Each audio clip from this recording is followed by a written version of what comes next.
2024 সাল যুক্তরাষ্ট্রের নির্বাচনের বছর। আগামী নভেম্বর মাসে অনুষ্ঠিত হতে যাচ্ছে প্রেসিডেন্সিয়াল নির্বাচন। এদিকে আগামী 25 জুন নিউ ইয়র্ক সিটির বিভিন্ন পদের প্রাইমারি নির্বাচন অনুষ্ঠিত হচ্ছে। এই নির্বাচন ঘিরে জমে উঠেছে প্রতিদ্বন্দ্বী প্রার্থীদের প্রচারণা। সিটির বোর্ড অফ ইলেকশনস সকল প্রস্তুতি সম্পন্ন করেছে। যুক্তরাষ্ট্রের নির্বাচন ঘিরে রাইজ আপ এনওয়াইসি দীর্ঘমেয়াদী ভোটার রেজিস্ট্রেশন কার্যক্রম শুরু করেছে। বিস্তারিত সালাউদ্দিন আহমেদের রিপোর্টে।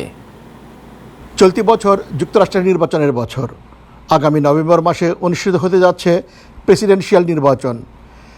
এই নির্বাচনের সম্ভাব্য হেভিওয়েট দুই প্রার্থী ডেমোক্র্যাট দলীয় বর্তমান প্রেসিডেন্ট জো বাইডেন ও রিপাবলিকান দলীয় সাবেক president Donald Trump.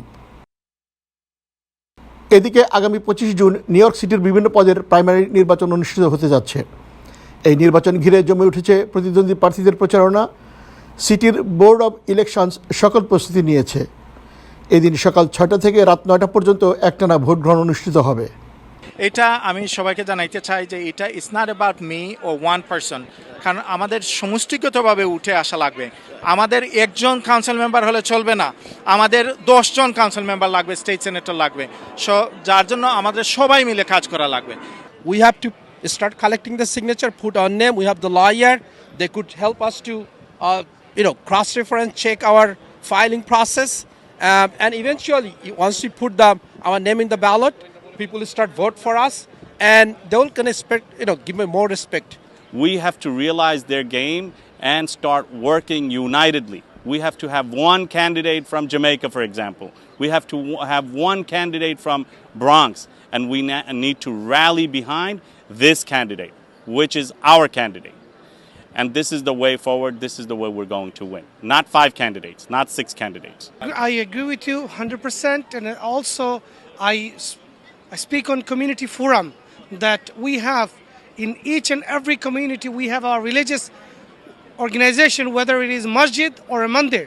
When a masjid or mandir, the leadership or the priest or the religious person, when they urge and make people understand the value of coming out and voting, only then our people, they feel that how important it is for as a community to come out and vote and make that community strength show.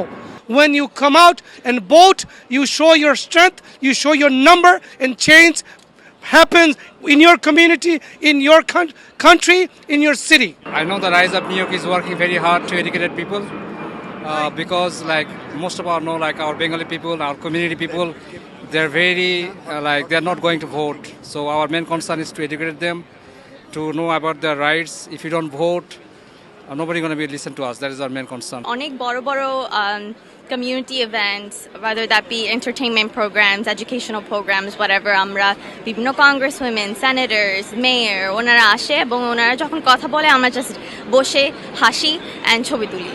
But it's so important যে ওনারা আমাদের জন্য কাজ করছে। We put them in this position. They owe it to us to listen to us and do what we want. তো আমরা যদি ওদেরকে না বলি যে আমরা এটা চাই, এটা কন্ট্রিবিউট করতে চাই, আমরা এটা চাই from you, they're not going to know. They're not going to do anything. I think আমরা এক্সপেক্ট করি যে ওরা জানে, জাস্ট অন্য কেউ বলেছে আমার বলতে হবে না, বাট ওকে অন্য কেউ বলেছে আপনিও বলেন, and that way ওনারা দেখতে পারবে যে ওকে আসলে কিছু করতে হবে, কারণ more than a few people আমাকে বলেছে. So that's such an important point. যুক্তরাষ্ট্রের নির্বাচন ঘিরে বাংলাদেশি আমেরিকানদের সংগঠন রাইজ আপ এনওয়াইসি দীর্ঘমেয়াদী ভোটার রেজিস্ট্রেশন কার্যক্রম শুরু করেছে। এই কার্যক্রমের অংশ হিসেবে সিটির বিভিন্ন জায়গায় চলছে তাদের সভা সমাবেশ। এসব সভা সমাবেশে কমিউনিটি নেতৃবৃন্দ ছাড়াও ডেমোক্র্যাট দলীয় নেতৃবৃন্দ অংশ নিচ্ছেন, আহ্বান জানাচ্ছেন ভোটার হওয়ার। With a simple message, we are calling upon everyone in the community who is not registered to vote to register to vote. We have very important elections this year, not only for president, but for every legislative office in the state of New York. The Democratic primary will be June 25th. The deadline to register to vote is June 15th. আমরা চাই যে আপনারা Democratic প্রসেসে অংশগ্রহণ করুন। আমি Democratic পার্টির district leader হিসাবে সবাইকে অনুরোধ করি আপনারা ভোটার রেজিস্ট্রেশন করেন যারা সিটিজেন হয়েছেন এবং ভোট দেন, এবং অবশ্যই প্রাইমারিতে ভোট দেবেন। নিউ ইয়র্ক তথা যুক্তরাষ্ট্রে বাংলাদেশি আমেরিকানদের সংখ্যা দিন দিন বাড়ছে। সেই সাথে বাংলাদেশিদের অংশগ্রহণও বাড়ছে মূলধারার রাজনীতিতে। অনেকের ধারণা নিউ ইয়র্কে 3 লক্ষাধিক বাংলাদেশির বসবাস, কিন্তু ভোটার না হওয়া আর ভোট কেন্দ্রে গিয়ে ভোট না দেওয়ার কারণে বাংলাদেশি কমিউনিটির গুরুত্ব বাড়ছে না আমেরিকান রাজনীতিতে, এমনটাই বলছেন সংশ্লিষ্টরা।